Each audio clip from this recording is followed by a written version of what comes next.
Gepleýär Azatlyk radiosu. Habarlar ünneligi gepleşigimizi Azatlyk radiosynyň Türkiýedäki habarçysy men Döwlet Baýhan dowam etdirýän. Ten söwdasynda güman edilýän türkmenistanyny zenan deportasiýa edilýär. Türkiýanyň tanymal turizm şäheri Bodruma dynjalşa baryp soň mehmanhanada ten söwdasy bilen meşgullanmaga başlandygy öňe sürilýän migrant zenanlar polisiň gurnan operasiýasyna ele salyndy. Ol zenanlardan biriniň hem Türkmenistanlydygy habar berilýär. Türkiýanyň köpçülikliň habar beriş serişlerine ýaran habarlarda aýdylyşyna görä, Türk polisi ýurdun Muğla welaýatynyň Bodrum etrawyna bir mehmanhanada 5 tane daşar ýurtly zenany ten söwdasy bilen meşgullanmakda güman edip göz astyna alypdyr. Türkiýanyň köp tirajly Milliyet gazeti mundan 2 ay owal Bodrum şäherine dynjalmaga baran 8 sany daşar ýurtly turistdan diňe 3 sanynyň öz ýurduna dolananyny, galan 5 sany daşar ýurtly zenanyň bolsa mehmanhanada bolmaga dowam edenligini ýazýar. Gazetiň habaryna görä, Türk polisi dynjalyş möhleti gutoranyna garamazdan ýurduna dolanmayan Türkmenistanly KS,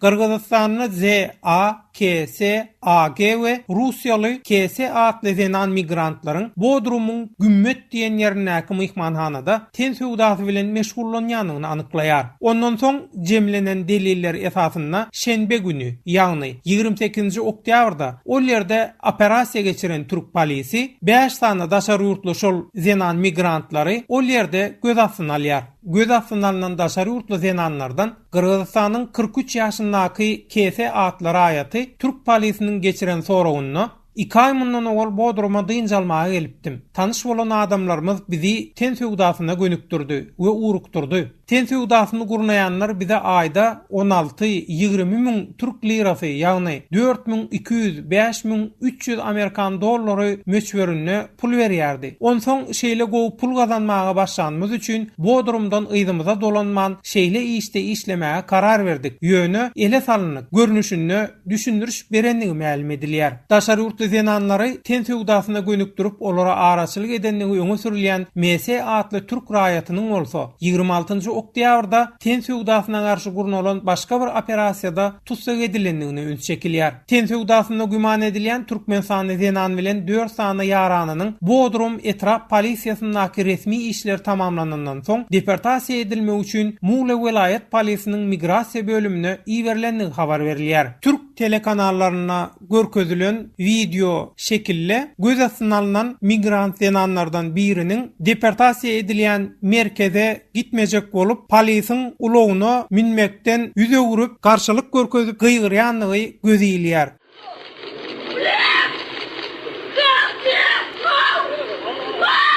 Yeri gelenine ýatlap geçsek, Türk mediasyna ýygyderli ýagdaýda ten söwdasyna güman edilip tutulýan Türkmenistanyň zenanlar barasyna maglumatlar ýaýraýar. Şu ýylyň iýun aýynyň ortasynda Türk polisi ýene şol ýanky ýerde, ýagny Bodrum şäheriniň Gümmet mahallesindäki bir mehmanhanada ten söwdasy bilen meşgullanmakda aýplanýan Türkmenistanly bir zenan bilen onuň 3 sany Kırgızstanyň we 2 sany Rusiýaly ýaranyny 2 hepdelep tehnik hem fiziki görnüşde ýyzarlandan soň olardan 3 sanyny bir awtobulagyň içinde jynty gatnaşykda ýene 2 sanyny ýöneköy geyimli polisler bilen ten söwdasyny edýän makaly ele salypdy. Sözü jemläp aýtsak, Türkmenistanyň döwlet kontrolunaky metbuatyna Türkiýedäki türkmen migrantlaryň başdan geçirýän ýagdaýlary barasynda hiç gili söz açylmaýar. Şeýle ýagdaýlara duş gelýän türkmen migrantlaryň ykballary barasynda bolsa, degişli türkmen ýa-da türk resmilerden jikmejik maglumat nähilidir bir kommentariýa almagam Azatlyk radiosyna başartmaýar.